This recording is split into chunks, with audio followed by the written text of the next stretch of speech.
battle lines are drawn as President Trump faces impeachment. I'm Robert Costa. Welcome to Washington Week. The actions of the Trump presidency revealed the dishonorable fact of the president's betrayal of his oath of office, betrayal of our national security, and betrayal of the integrity of our elections. Therefore, today, I'm announcing the House of Representatives moving forward with an official impeachment inquiry. A whistleblower complaint sparks action in the House. Under scrutiny, exchanges between President Trump and the president of Ukraine. Did President Trump abuse his power? Republicans fight back. This phone call is a nothing burger in terms of a quid pro quo. The President of the United States did not remotely suggest to the Ukraine, if you don't do my political bidding against the Bidens, I'm going to cut your money off. It's a joke. Impeachment for that? But the acting director of national intelligence did not dismiss the complaint. I believe that the whistleblower and the inspector general have acted in good faith throughout. We go inside a momentous week. Next. This is Washington Week. Once again, from Washington, moderator Robert Costa. It was a chaotic scene at the Capitol this week following Speaker Pelosi's announcement of an impeachment inquiry. When I pulled aside senators and House members down by the basement trains and near the floor, you could sense them adjusting, at times uneasily, to the new political dynamics and to the serious questions now facing Congress and the Trump administration. At the heart of the debate, a 7-page whistleblower complaint that claims President Trump misused his office for personal gain and endangered national security, and that White House officials tried to keep his conversations with the Ukrainian President Volodymyr Zelensky a secret. The complaint alleges that Mr. Trump pushed the Ukrainian president in a July 25th phone call to investigate Democratic presidential candidate Joe Biden and his son Hunter, all as hundreds of millions in U.S. military aid for Ukraine had yet to be released. The president, the whistleblower wrote, was, quote, using the power of his office to solicit interference from a foreign country in the 2020 election. The whistleblower goes on to say the record of the call was put on a separate computer system as a way of shielding it from wider view. Joining me tonight, Yamiche Alcindor, White House correspondent for the PBS NewsHour, Philip Rucker, White House bureau chief for The Washington Post, Nancy Cordes, chief congressional correspondent for CBS News, and Caitlin Collins, White House correspondent for CNN. Let's begin with Speaker Pelosi's decision. Here is what she said Thursday.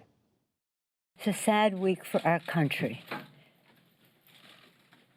Very prayerfully and patriotically, we had to come to a decision that had to move forward with an impeachment inquiry of the President of the United States. This is nothing that we take lightly. We wanted to have a fuller understanding of the facts. Why was this complaint the breaking point for House Democrats? Nancy, you've been on Capitol Hill all week. I've seen you in the hallways. Why now for Speaker Pelosi? Couple of reasons. Number one, this complaint, this issue, Democrats feel is easier for the American public to understand than the Russia issue. It goes to the heart of the president's actions, whereas the Mueller investigation that we all lived through for 2 years had to do with a lot of people around the president, layers removed from the president. This was the president himself in a phone call with the Ukrainian president, also withholding military aid. And that gets to the heart of national security, foreign affairs, something else that's deeply troubling to Democrats and privately to some Republicans as well. Caitlin, inside the White House, do they feel the same way that this moment is different? Yeah, they didn't at the beginning of the week. They were dismissing it as this was starting to develop, starting to take shape. It was just, you guys are overplaying it in the media. Democrats are taking advantage of it. A lot of that changed after Nancy Pelosi launched this formal impeachment inquiry, came out, and then the next day, of course, the president made the decision to release that transcript, and it came out the next day, and it was much worse than they thought it was going to be. So people who typically in the past have dismissed everything, they weathered the incremental developments in the Russia investigation, they realize this is different, and it's making them nervous. I wonder what was part of that tipping point for the Democrats. You look at the op-ed some of the moderates, the House freshman, wrote in the Washington Post. Was that on Speaker Pelosi's mind as she moved forward? The sources I talked to close to Speaker Pelosi told me very much what Nancy just articulated, which is that for a long time, Democrats were articulating this idea that they felt like the president was using the office wrongly, that he was doing things that was completely out of the norm, that he was profiting from the presidency, that he was essentially just a bad actor in the White House. But this week, they got something that they could explain to the American people almost in the old Twitter 140 characters. It was this really, really short thing to say. The president was on the phone with a foreign leader trying to get them to meddle in the 2020 election. That's it. That's the argument that Democrats are making. That's a lot different than the Mueller report and all the things that were going on there. So I think Nancy Pelosi also felt, I think, a little pressure from her caucus, because we saw John Lewis, the conscience of America in a lot of ways, this iconic person, this civil rights leader, come to the House floor and say, I am now in favor of impeaching the president or an impeachment inquiry. And what we saw there was John Lewis going out before Nancy Pelosi. So she was following her caucus, and a lot of people were ready for this. Phil, you cover President Trump day in, day out. When you read the whistleblower complaint and you saw how he had an interaction with the Ukrainian president, what did it reveal to you about how he uses his power? It revealed, Bob, a pattern of behavior in such granular detail in that whistleblower complaint. And it wasn't just the whistleblower, by the way. It was corroborated based on the whistleblower's contacts within the government, other White House aides, other officials who were alarmed by the president's behavior. And it documented a president who really sees himself as above the law. We have just had a 2-year national conversation about how it is illegal and improper for a president or a government official to coordinate to seek help in a campaign from a foreign government or a foreign leader. And yet that's what the document shows President Trump tried to do with his Ukrainian counterpart. If that's what it shows, why did the White House choose to release a memo about the call? It's a mystery to so many people, and it's interesting to see who was divided in the West Wing of who wanted it out there. Secretary of State Mike Pompeo saying, don't do this, advising the president that it was going to set a bad precedent. But the Attorney General Bill Barr was pushing for it. He was saying, yes, we should just release it. It's going to help dispel some of this drama that's been surrounding it. Then, of course, it comes out, and you see how many times the president was telling the Ukrainian president to get with the Attorney General, equating him with his personal attorney, and it left a lot of people in Trump world wondering why they pushed for it. Some people in the aftermath have said they think that Barr realized it was going to be ugly no matter what, and he wanted to just get it out there and not have the drip, drip, drip of information. But it's still confounding to people. And congressional Republicans were pressuring the White House as well, because they were wondering why the president delayed the aid. $250 million set aside by the Pentagon, by Congress for Ukraine, held up by the president. Even if it wasn't a quid pro quo, do Republicans worry about the aspect of foreign interference that's raised by this memorandum? Absolutely. And the fact that we learned this week that even the leader of the Senate, Republican Mitch McConnell, who should ordinarily be a top ally of this administration, even he says that he was left in the dark about why that aid was withheld for months. He says he spoke to the Secretary of State, he spoke to the Secretary of Defense, and was given no explanation. So you really saw the leader of the Senate putting some distance between himself and the president on this issue, not throwing him a lifeline at all, saying, even I didn't know what was going on. And yes, that is troubling to Republicans because they see a huge strategic advantage in an alliance with Ukraine. They believe that the U.S. needs to protect Ukraine against Russian aggression, and that made this whole situation all the more troubling. But this was more than a phone call. You talk to Rudy Giuliani all the time as a reporter. He was mounting. We all do. It seems like he has almost everybody's number these days. But he was mounting a pressure campaign. And what alarm did that raise among Democrats when they read the report, and maybe even some Republicans? Rudy Giuliani is claiming that the State Department called him up and said, we need your help with Ukraine. So that in and of itself is Rudy Giuliani essentially saying that he was being tasked by the United States to be a diplomat to Ukraine. That's problematic to Democrats. They say, how is the president's personal lawyer now acting as a sort of ambassador to the Ukraine?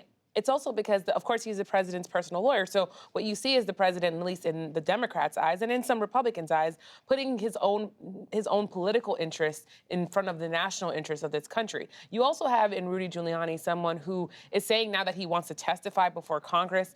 And I think that that's going to be an interesting I think, an interesting decision on his part, because Democrats are very, very eager to talk to Rudy Giuliani. They're also very eager to talk to, I think, a number of other people mention his complaint, because I think, like the Mueller report, what we see in this complaint is a whole number of people around the president doing two things. Either one, helping his actions along, if you're Rudy Giuliani, or two, trying to mitigate what he's doing by giving Ukraine advice to say, look, this is how you can navigate the president telling you to do this and investigate the Bidens. And it's interesting to see the debate play out among lawmakers about whether they should have Giuliani testify, because on one hand, obviously, he's at the heart of this controversy. There is no one who knows more about how all this went down. On the other hand, if his appearance before Congress is anything like his cable news appearances, it's going to be, frankly, a little over the top. And Democrats do worry that it has the potential to sort of turn the entire impeachment process, which they'd like to be very serious, into something of a circus. And so that's the trade-off. And at a certain point, there may start to be questions within the Trump orbit about whether Rudy Giuliani is effectively serving as the president's lawyer in this case. He is now an actor and a principal, a subject of this investigation, given his many months of the pressure campaign, as Yamiche was talking about, in Ukraine. And at what point does that become a distraction for the president? At what point is he too focused on explaining his own actions with Ukraine that he's not focused entirely on defending the president? What about this issue of a separate computer server? What do we know about how the White House counsel's office, the national security officials are using that and maybe shielding some information from others in the administration? Well, that's what's so interesting about what happened today. You saw the president on Twitter questioning the credibility of this whistleblower, saying that they had a lot of inaccurate information. Really, we've seen the opposite. A lot of what was in this complaint has actually come to match what the White House itself has confirmed. One of those things, one of the biggest parts I think that we learned in the complaint, was that the transcript of this conversation with the Ukrainian president was moved from where these transcripts with the heads of states, calls with heads of states, are typically stored, and it was put on a server where you have to essentially enter a code word to be able to access this information. It's typically for national security information, really sensitive stuff, not just readouts of calls with foreign leaders. This was put there in an effort to limit the amount of people who could see it. That was really interesting to people, and that the White House hadn't commented on it. But today, the whistleblower's complaint said White House lawyers directed staff to move it there. Today, we got a statement from the White House saying it was a National Security Council lawyer who told officials to move it there. What that tells you is the White House counsel's office wants to say we didn't have anything to do with this. It was a National Security Council lawyer who did it. So that's something that people are going to be paying attention to. We just also learned Friday that the House Foreign Affairs Committee has subpoenaed the Secretary of State, Mike Pompeo. Could we learn more about this whole operation if he's called to Capitol Hill? Absolutely. And what they really want from Pompeo is documents. They've been asking for these documents for weeks. They want to know more about foreign affairs officers at the embassy in Ukraine who apparently expressed concern about Rudy Giuliani's freelancing in that country as a sort of quasi-diplomat, and what exactly the concerns were that they were expressing. They want to know more about, Giuliani is arguing that he did this all at the behest of the State Department. And so Democrats have been asking for an enormous cache of documents from the State Department. They haven't gotten anything so far. And so they took the next step this week. They now say that that the Secretary of State has a week to turn the documents over. Let's see if the administration is more receptive to this tactic now than it has been in the past. And so we're grappling with the substance of the complaint. There's also the politics. Acting DNI Joseph McGuire testified before Congress Thursday to address questions about the whistleblower complaint and why he and the White House delayed handing it over. Political battle lines were quickly drawn. The chairman of the House Intelligence Committee, Adam Schiff, laid out the Democratic argument. The President of the United States has betrayed his oath of office, betrayed his oath to defend our national security, and betrayed his oath to defend our Constitution for his personal political benefit. Ranking Republican Devin Nunes laid out the GOP case. The Democrats' mania to overturn the 2016 elections, everything they touch gets hopelessly politicized. With the Russia hoax, it was our intelligence agencies which were turned into a political weapon to attack the president. And now today, the whistleblower process is the casualty. What a pivot point for President Trump. His entire presidency on the line, impeachment now on Capitol Hill. Has he changed his own view of how he's going to move forward in the next year? He doesn't seem to have changed his view. He's following a traditional playbook that we've seen from him, which is to try to go after and discredit the accusers, and then to counterattack, and then to kick up a lot of dust, to create distractions, in this case around Biden, to divert attention from the facts about his own conduct. This is probably going to continue. The problem that he faces is that the White House is understaffed right now. In some respects, they're demoralized over all of the heat that they've been facing, and they don't have a full operation. They don't have a war room. Are there tensions about how to move forward strategically? There are. I mean, there's actually talk of bringing in an outside team that can handle this PR battle and the legal battle, so that other people in the White House can focus on governing. But remember, there's an acting chief of staff right now. The press secretary is actually holding 3 jobs at once. It is not a fully running machine at the moment. Will there be a war room? Less talk of a war room, more of a team that could potentially be on the inside or outside that would help strategize communications, essentially just fight back against the Democrats and provide them with someone who could spearhead that strategy. What's been interesting is there are people who are outside the White House now from Trump's campaign world that are trying to get into this, trying to like who? Step in. Corey Lewandowski, the president's former campaign manager, a few other officials. They've got a list. And there have been conversations about starting this inside the White House. They haven't made it up to the president yet, because what we're hearing is multiple people say the president is kind of in denial about the situation he's in. He doesn't realize the gravity of it. He essentially doesn't think he needs a team like this to come in to help. And of course, there are mainstays inside the White House who are also pushing back because it's a very territorial West Wing. So that'll be the question of whether or not they go forward. But of course, he's going to need someone to help him push back against this. But he'll drive it all himself, as he always does. And we saw on Twitter this morning him launching a series of attacks that he presumably thought up himself. So if it's political war from the White House, whether they have a war room or not at the end of the day, what about Democrats? Can they keep this impeachment narrowly focused on Ukraine? Nancy Pelosi says she wants to keep this narrowly focused, and it's smart on the Democrats' part to just talk about this call instead of saying, well, let's really try to back up Hunter Biden. Let's try to make the case that Joe Biden wasn't corrupt. Let's try to see if Don Jr. and the emoluments and all the issues with the president's own children on whether or not they're profiting from the president's tenure here. They don't want to have any of those conversations. I think they learned in the Mueller report that there were so many different avenues to go down that the president kind of threw things on the wall and they all got distracted and the American people, frankly, got confused. If you just keep talking about this call, just keep saying, look, he was on the call with the president of Ukraine. He's pressuring him. Democrats want that message. But I want to also say on the war room aspect, I've been talking to people inside the White House, as we all have, and they sound like they just are still trying to formulate what to do. But then when you talk to the Trump campaign, they're saying, well, we're going to be putting out millions of dollars of ads to try to fight this online, on Facebook, both on in TV ads. So what they have is essentially a war room operating in the Trump campaign, but that is set up to reelect the president, not to fight impeachment. So the Trump campaign and Corey Lewandowski may be ready to go to the barricades, but what about Senate Republicans? Are they going to do the same? Well, there are 2 camps. There are Republicans who are still standing by the president. Anytime you ask them, they say this whistleblower just has secondhand information. Okay, that's what they say publicly, Nancy. Yes. What do they say to you privately? Well, I mean, there is a group that is standing by him, and they say it's unfair and all Democrats care about is impeachment.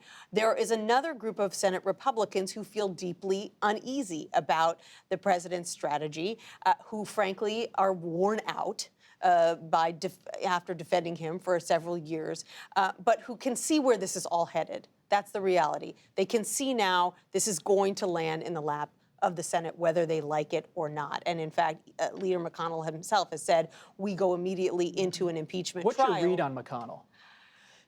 I think that McConnell he's walking a fine line here. He is someone who in the past has always stood by the president if he can find any rationale whatsoever. He really tries to parse out the times when he looks for distance with this president, because that's not a very comfortable place to be, particularly in this party.